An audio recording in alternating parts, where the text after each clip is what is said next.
हड़प्पा सभ्यता के बारे में। हड़प्पा पंजाबी उच्चारण पंजाब पाकिस्तान में एक पुरातात्विक स्थल है जो साहिवाल से लगभग 24 किलोमीटर 15 मील पश्चिम में है। कांस्य युग की हड़प्पा सभ्यता को अब अक्सर सिंधु घाटी सभ्यता कहा जाता है। इसका नाम उस स्थल के नाम पर रखा गया है। हड़प्पा सभ्यता का केंद्र दक्षिण में गुजरात से सिंध और राजस्थान के एक बड़े क्षेत्र तक फैला हुआ है और पंजाब और हरियाणा तक फैला हुआ है। कौर क्षेत्र के बाहर कई स्थल पाए गए हैं, जिनमें से कुछ पूर्व में उत्तर प्रदेश के रूप में और पश्चिम में बलूचिस्तान के मकरान तट पर सुतकागन के रूप में ईरान से दूर नहीं है।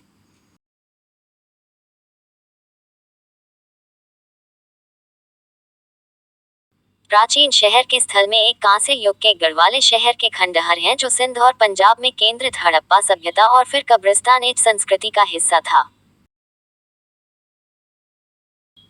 माना जाता है कि शहर में 23,500 निवासी थे और परिपक्व हड़प्पा चरण 2600 ईसा पूर्व 1900 ईसा पूर्व के दौरान मिट्टी की ईंट के घरों के साथ लगभग 150 हेक्टेयर 370 एकड़ पर कब्जा कर लिया गया था, जो अपने समय के लिए बड़ा माना जाता है। सिंधु घाटी सभ्यता को उसके पहले उत्खनन स्थल द्वारा पूर्व अज्ञात सभ्यता के नामकरण के प्रति पुरातात्विक परंपरा को हड़प्पा सभ्यता भी कहा जाता है।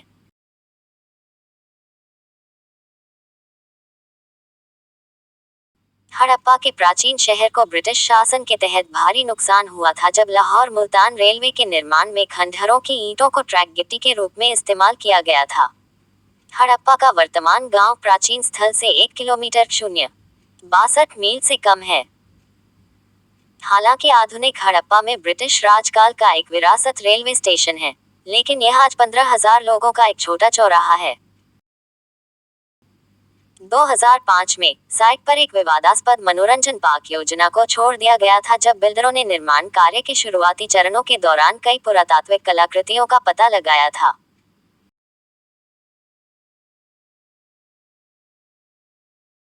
हड़प्पा मध्य पंजाब में स्थित सिंधु घाटी सभ्यता के प्रमुख क्षेत्रों में से एक का केंद्र था।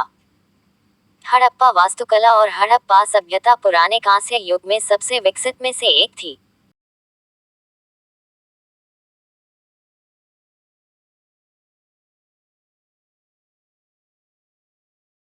इतिहास।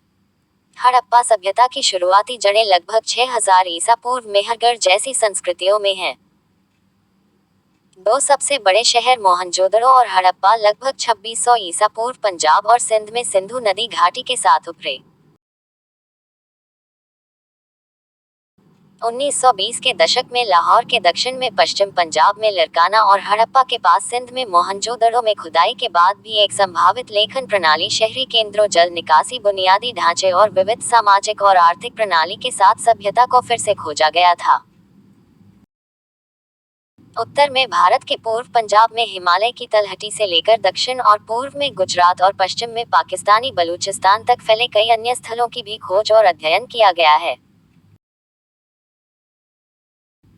हालांकि हड़प्पा में पुरातात्विक स्थल 1857 में क्षतिग्रस्त हो गया था जब लाहौर मुल्तान रेल मार्ग का निर्माण करने वाले इंजीनियरों ने ट्रैक गिट्टी के लिए हड़प्पा खंडहर से ईंट का इस्तेमाल किया था। फिर भी कलाकृतियों की बहुतायत पाई गई है।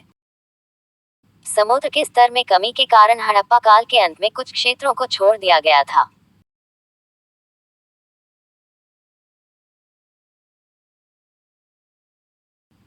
परिणामस्वरूप गंगा घाटी की बस्ती को प्रमुखता मिली और गंगा नगरों का विकास हुआ।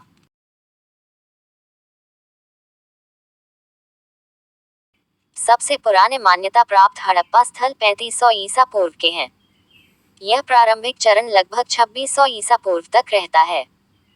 फिर हम 2600 ईसा पूर्व से 2000 ईसा पूर्व तक परिपक्व चरण में प्रवेश करते हैं। यह तब है जब बड़े शहर अपनी ऊंचाई पर थे। फिर लगभग 2000 ईसा पूर्व से हमारे पास एक स्थिर विघटन होता है जो 1400 ईसा पूर्व तक रहता है, जिसे आमतौर पर उत्तर हड़प्पा कहा जाता है। इस बात का कोई संकेत नहीं मिलता है कि हड़प्पा नगरों को आक्रमणकारियों ने बर्बाद कर दिया था। सबूत दृढ़ता से प्राकृतिक कारणों की ओर इशारा करते हैं।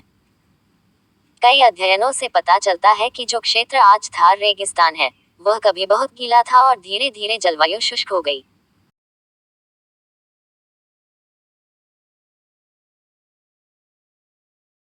संस्कृति। सिंधु घाटी सभ्यता मूल रूप से एक शहरी संस्कृति थी जो दक्षिणी मेसोपोटामिया में एलाम और सुमेर के साथ व्यापार सहित बाद के कृषि उत्पादन और वाणिज्य से बनी थी।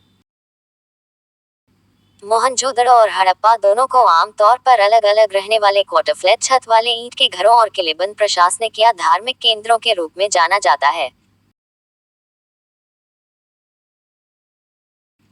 यद्यपि इस तरह की समानताओं ने शहरी लेआउट और नियोजन की एक मानकीकृत प्रणाली के अस्तित्व के लिए तर्कों को जन्म दिया है, समानताएं काफी हद तक एक अर्ध ऑर्थोगोनल प्रकार के नागरिक लेआउट की उपस्थिति के कारण हैं और मोहनजोदड़ो और हड़प्पा के लेआउट की तुलना से पता चलता है कि वे वास्तव में काफी भिन्न तरीके से व्यवस्थित हैं।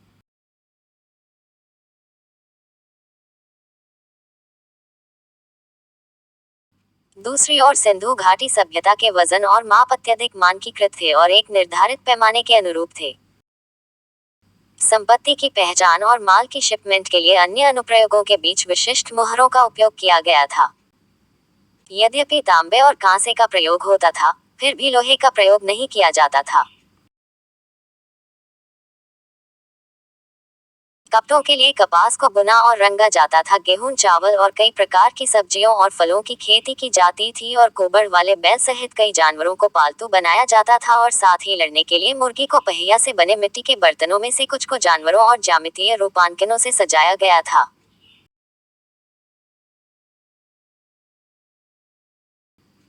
प्रत्येक शहर के लिए एक केंद्रीकृत प्रशासन, हालांकि पूरी सभ्यता को प्रकट सांस्कृतिक एकरूपता से नहीं माना गया है। हालांकि यह निश्चित है कि क्या प्राधिकरण एक वाणिज्यिक कुलीन तंत्र के पास है।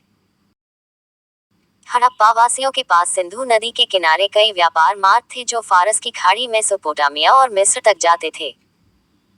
व्यापार की जाने वाली सबसे मूल्यवान वस्तुओं में से कुछ कार्नेलियन और लापिस लाजुली थी।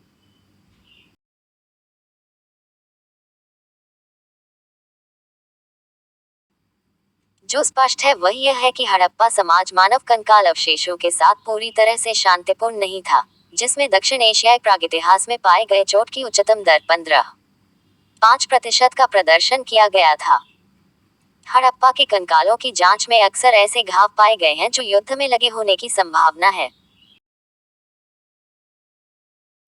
पैलियोपैथोलॉजिकल विश्लेषण से पता चला है कि हड़प्पा में कुष्ठ रोग और तपेदिक मौजूद थे, जो क्षेत्रजीक शहर की दीवारों के दक्षिण पूर्व में स्थित एक अस्थि पंजक से कंकालों में मौजूद बीमारी और आघात दोनों के उच्चतम प्रसार के साथ थे। इसके अलावा क्रैनियोफैशियल आघात और संक्रमण की दरों में समय के साथ वृद्धि हुई है, जो दर्शाता है कि सभ्यता बीमारी और चोट के बीच रह गई। शेषों की जांच करने वाले जैव पुरातत्वविदों ने सुझाव दिया है कि मुर्दाघर उपचार और महामारी विज्ञान में मतभेदों के संयुक्त साक्ष्य से संकेत मिलता है कि हड़प्पा में कुछ व्यक्तियों और समुदायों को स्वास्थ्य और सुरक्षा जैसे बुनियादी संसाधनों तक पहुंच से बाहर रखा गया था।